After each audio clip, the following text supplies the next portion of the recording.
Did you know that just one mistake in your clarinet playing can completely ruin your tone?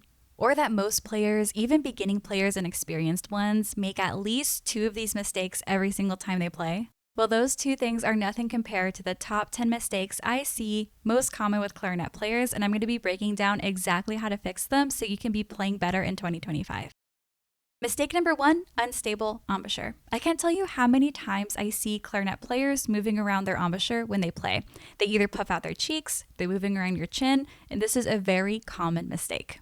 An unstable embouchure can lead to a variety of many different issues, including squeaking, including inconsistent tone, and especially when playing across registers, if the embouchure is not stable, it's going to lead to many issues. So here's how to fix it. The first thing you're going to do is you're going to make sure you're keeping an eye on your embouchure when you play.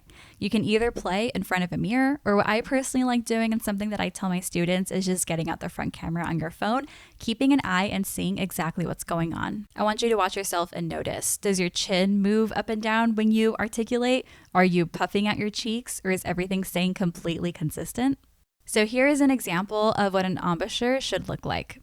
So what you're going to want to do is place the top teeth on your mouthpiece, and you're going to curl your top lip, and it's going to look like a chipmunk face, but that's okay. That means that you're doing it right. And what you're going to do is you're going to bring in your corners and making sure that your chin is flat. You're firm, but relaxed. However, the most important key here is just making sure that your embouchure is not moving, chin is staying flat, and especially when you play across registers, it's not going to be moving around at all. And that's how you achieve a strong and stable embouchure on the clarinet. So keeping your embouchure consistent, firm, controlled is going to help you achieve a beautiful clarinet sound. So if you ever struggled with weak airflow on the clarinet, buckle up for this next one. Mistake number 2, not enough airflow. Another common mistake I see far too many clarinetists make is not using supported air, especially when playing in the upper registers. The clarinet requires fast and supported air in order to achieve a beautiful and resonant sound. If there is weak air happening across any of the registers, it could lead to so many issues. If you struggle with tone quality or with higher notes or with squeaking, then you might find that airflow may be the root of the problem. So here is exactly how you're going to fix it. Number 1, you want to make sure that you're taking a full clarinet breath. And what you're going to do is you're going to practice by placing your hand on top of your stomach and inhaling a full breath. And what should happen is you should feel your hand on your stomach expanding. It should be getting bigger, and that's when you know you've taken a full clarinet breath. So when you inhale, making sure your stomach expands. And then when you exhale, you're going to making sure it's like you're blowing air through a straw, that it's fast, right? And what you're going to want to do just to ensure that the air stays supported is that you're going to engage your abs. Yes, your abs, your core, and you're going to engage that just to make sure you're pushing air through the instrument. And something that I like telling my students is just practice your long tones, but practice playing them at forte, because when playing out of forte volume, then you naturally are going to be able to speed up your air so you get used to what that feels like and what it sounds like. So by focusing on strong, steady airflow, then you will be able to achieve the upper register changes. You should be able to eliminate squeaking, and overall your tone is going to improve tremendously by using a powerful clarinet breath across all of the registers. If you've ever struggled with articulation, you're going to want to hear this next one. Mistake number 3, anchor tonguing. So anchor tonguing is one that I personally struggled with, especially as a beginning clarinet player.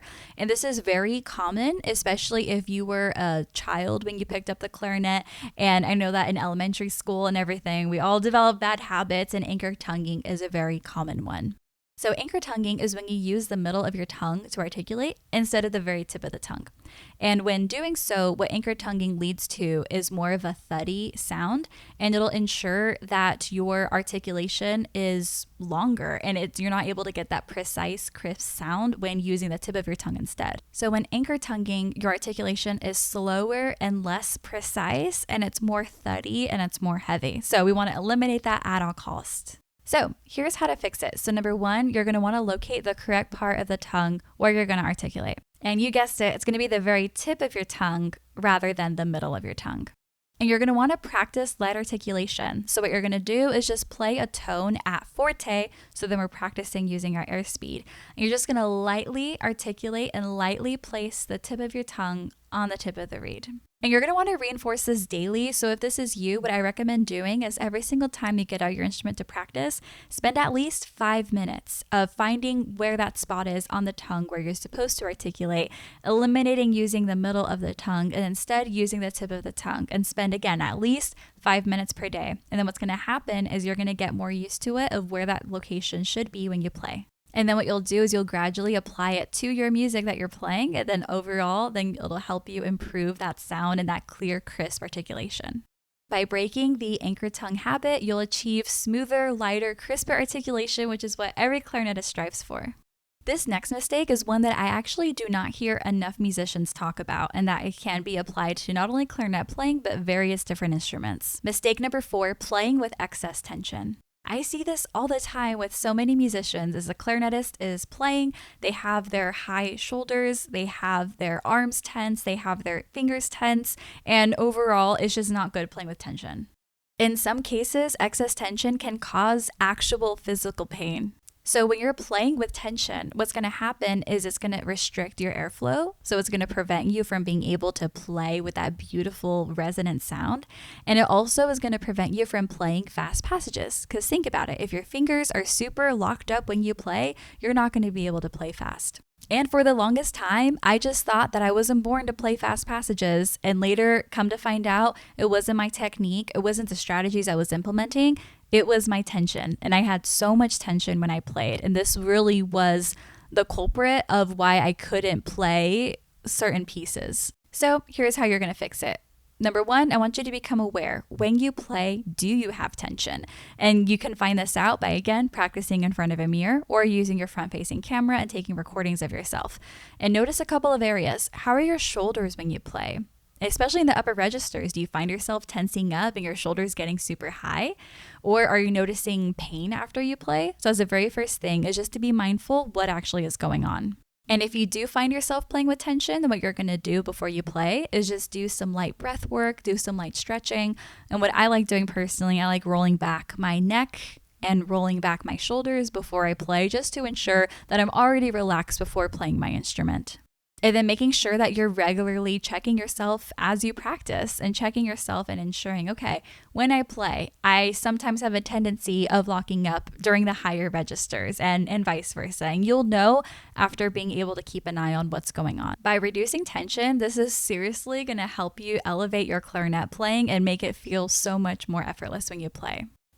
Now, before I go into this next mistake, if you're enjoying this video so far, go ahead and smash that like button so I know to make more of these in the future. Mistake number 5, harsh articulation. Harsh articulation is another very common mistake I see, and especially if you're one that your articulation perhaps isn't refined yet. It's when you are just placing too much pressure on the reed and you're getting that thuddy, very harsh articulation sound. So to fix it, very similar to the strategies we talked about with anchor tonguing, you're just going to want to find that awareness, and number 1, making sure you're using the correct tongue placement and the reed placement. And you're going to notice exactly what it is you're supposed to do. And then also just making sure you're practicing that and reinforcing that.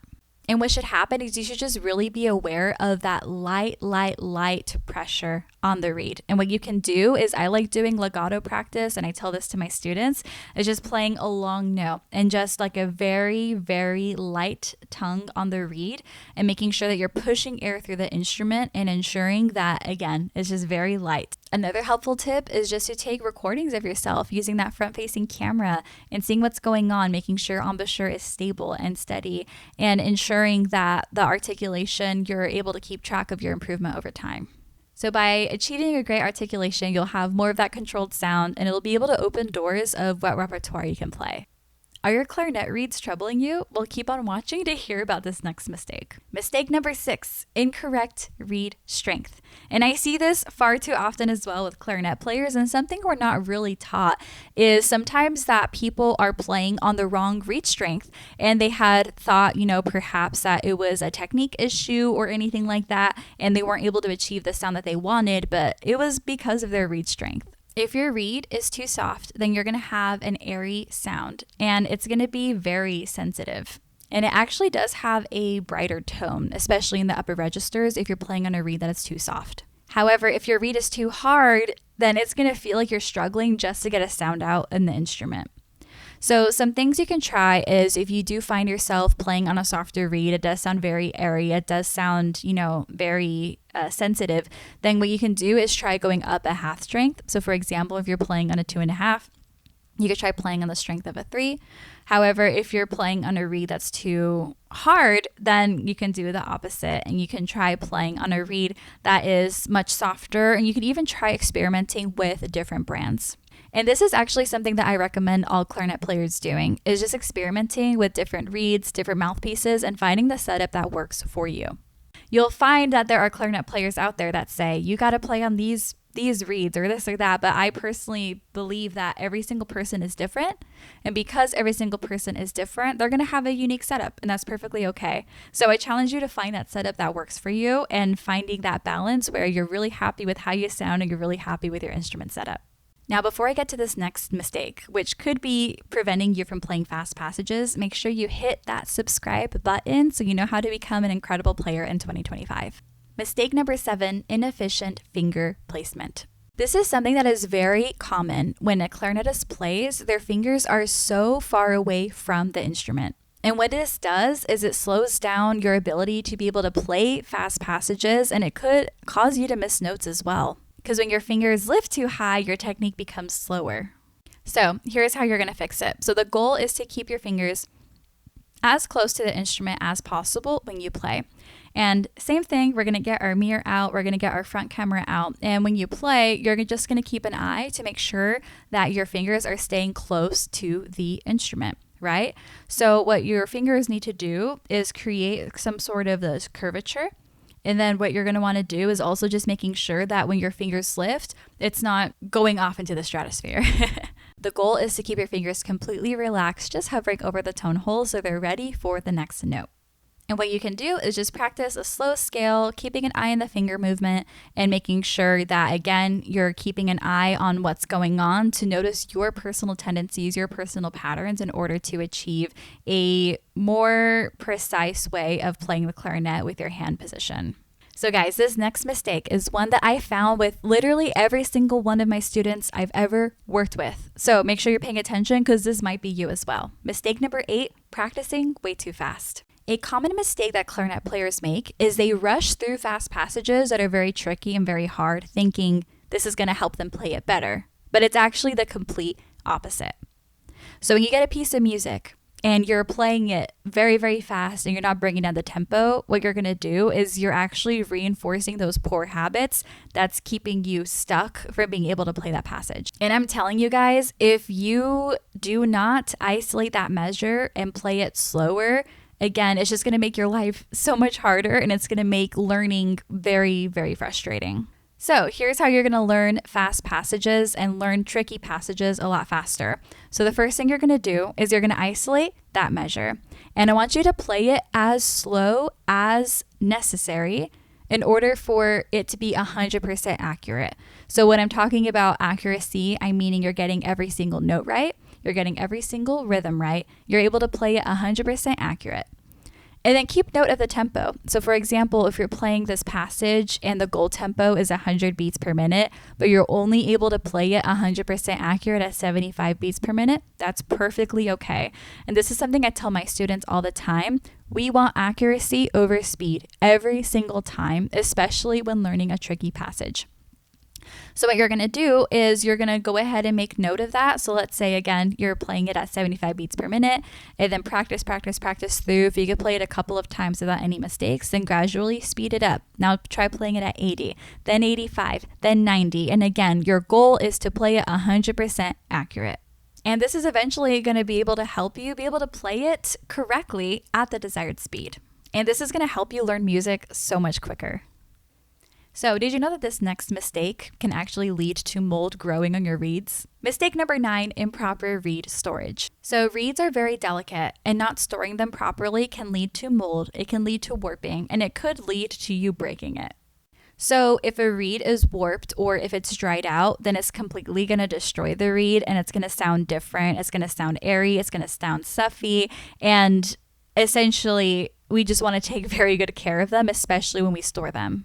So in order to keep your reeds in the best shape, number one, make sure you store it. And what many people do is you can definitely keep it on the case that it comes in, like this one. And you could also purchase a reed storage kit like this one. And in these ones, you're actually able to control the humidity as well. And this, again, just ensures that the reed is able to dry properly. And the absolute last thing that you want to do is store your reed on the mouthpiece and put it inside your clarinet case. Because again, that's what leads to mold. That's what leads to warping. That's what leads to reeds breaking. So just make sure that you're properly storing it. And another tip is making sure you're rotating through a couple of reeds, like 3 of them or 4 of them at a time, so that you're not just sticking to one. And this last mistake is, again, one of those ones that is very common that I see not only with clarinet players, but musicians of all instruments. Mistake number 10, neglecting mindset. Many clarinet players focus on technique, which is awesome, but everyone often overlooks the mental component when it comes to being a musician and when it comes to playing. And having a negative mindset can really lead to so much frustration and can really cause barriers within your growth. And something that I speak about a lot with my clarinet students is being aware of the things that they tell themselves when they play. And something that is far too common is some musicians have what I like to call negative self-talk, meaning that whenever they play something and they're not happy with the performance, their brain is essentially just telling you negative things about yourself. So for example, with me in my journey, I remember there was a point in time where if I would squeak or mess up a note, my brain was going, you suck, or you're a terrible clarinet player. Does it ever happen to you sometimes? It's actually very, very common. And again, these negative thoughts can really prohibit our ability to grow. And it's something that we need to reframe and something that we need to be aware of. So what you're going to want to do is just have a different outlook and look at challenges as a way to grow. And something that I like telling my students as well is saying some self-affirmations before you practice. So some examples of affirmations I like to say before I play are, I am a talented musician. Every time I practice, I get better and better. And another technique as well that I love, and especially if you have a performance coming up, is implementing visualization and visualizing yourself getting up on that stage and playing that passage completely perfect and helping you prepare for a performance or even just preparing for nailing a challenging passage in the practice room. So I hope all of these mistakes and how to fix them were very helpful for you. And if you liked this video, make sure you check out this video specifically on how you're going to get water unstuck under your keys. Thank you so much for watching this video. I'll see you guys in the next one.